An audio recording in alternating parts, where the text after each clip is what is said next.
Hello traders, welcome to the pre-market analysis of Nifty 50 for 11th of February 2025. Now, आज के दिन क्या हुआ? सबसे पहले जैसा हमने कल डिस्कस करा था, निफ्टी 50 में 23,500, 23,440, 23,800 एंड 23,600 ये सब लाइंस हमने कल मार्क कराया था, मैंने मार्क कराया था। और इसका रेलेवेंस ये था, मैंने बोला था कि अगर मार्केट कल गैप डाउन से खुलता है तो आपका जो क्लोजिंग होगा प्रीवियस डे का वो आपका हो जाएगा रेजिस्टेंस और आपका सपोर्ट हो जाएगा 23,440। मार्केट में वही सिनेरियो क्रिएट हुआ, 23,440 आपका सपोर्ट बन चुका था। मैं आंख बंद करके इसलिए बोल रहा हूँ बिकॉज मेरे को याद आते रहता है। 23,440 आपका सपोर्ट बन चुका था और आपको हमेशा ट्रेड्स अभी एग्जीक्यूट करना है बाइंग साइड का। तो आप 15 मिनट के कैंडल का कंफर्मेशन लोगे अपने सपोर्ट के नीचे। मान लो ये आपका सपोर्ट है, ठीक है।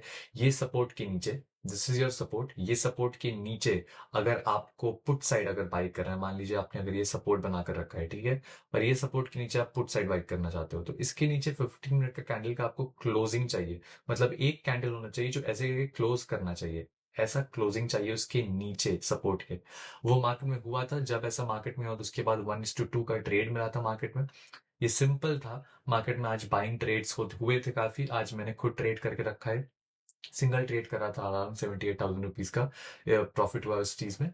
बोलने का मतलब क्या है कि सेम प्रोसेस को फॉलो कर रहा हूँ रोज, हर दिन प्रतिदिन, रोज काम कर रहा हूँ उसी पे, परफेक्शन की ओर काम करने की कोशिश कर रहा हूँ। It is working guys. I want you all of you to understand कि एक चीज को फॉलो करने की कोशिश करो, 10 चीजें करने की कोशिश मत करो। बिकॉज इस मार्केट में अगर आप 10 चीजें करने की कोशिश करोगे तो आप 10 गलतियां करोगे। अगर आप एक चीजें करने की कोशिश करोगे तो एक चीज में आप लिमिटेड अमाउंट ऑफ गलती कर पाओगे। और जब आप एक चीज को रोज करोगे तो वो चीज में आप परफेक्शन की ओर जाते हो, बेटरमेंट की ओर जाते हो। मैंने आपको कई बार बताया है, एक चीज को अगर मैं पहली बार करूंगा तो हमेशा खराब करूंगा, लेकिन वही चीज को अगर मैं 10वीं बार करूंगा तो बेहतर करूंगा, 100वीं बार करूंगा तो काफी बेहतर करूंगा, और अगर रोज करते जाऊंगा तो उसमें महारत हासिल कर लूंगा।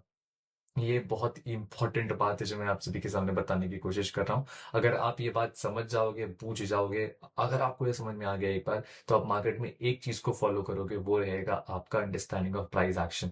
अब इस मार्केट में प्राइस एक्शन क्या हो सकता है? कल के मार्केट में, आज का मार्केट जो क्लोज करता है वो क्लोज करता है 23,376 पे।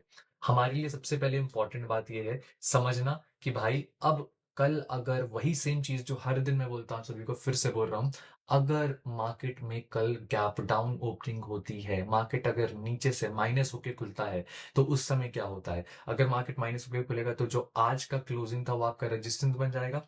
और अगर बहुत ज्यादा माइनस होके नहीं खुलता है तो आज का जो लो था, today's low, it is 23,320। Mark कर लेना, आज का लो था 23,320, वो हमारा रह जाएगा सपोर्ट। लेकिन अगर मार्केट काफी गैप डाउन से खुलता है तो हमारा जो सपोर्ट रह जाएगा वो रह जाएगा 23,280। तो 23,280, 23,320, 23,376, ये तीन चार लेवल हैं जो आपको गैप डाउन के लिए प्रिपेयर करके रखने हैं। नाउ अब गैप अप के लिए, मार्केट अगर हमारा आज क्लोजिंग दिया है 23,376 पे, तो अगर गैप अप खुलता है तो आप सभी को पता होगा, जैसा मैं रोज बता रहा हूं, आपका आज का क्लोजिंग हो जाएगा आपका सपोर्ट, और आपका रेजिस्टेंस हो जाएगा मेनली 23,560। बिकॉज आज के दिन में वहां पे काफी कंसोलिडेशन हुआ था, वहां पे अक्यूमुलेशन हुआ था, और वहां से ही मार्केट ने अपने डायरेक्शन चूज किया था। मतलब वो गेम चेंजर था, वो लेवल गेम चेंजर था।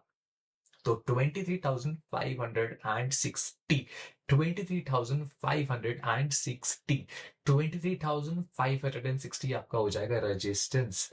ये सिनेरियो है for gap up. Gap up के लिए आज का जो आपका क्लोजिंग था 23,376 आपका सपोर्ट हो जाएगा और रेजिस्टेंस हो जाएगा 23,560।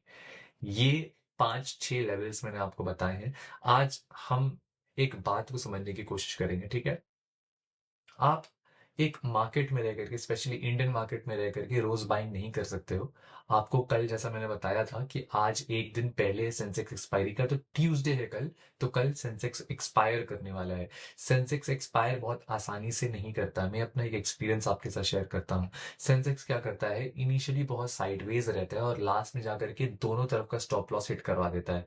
मतलब कि दोनों तरफ मार्केट ऊपर जाता है फिर नीचे जाता है, ऊपर जाता है फिर नीचे जाता है, और इसके कारण मार्केट में बहुत ज्यादा वॉलेटिलिटी हो जाती है।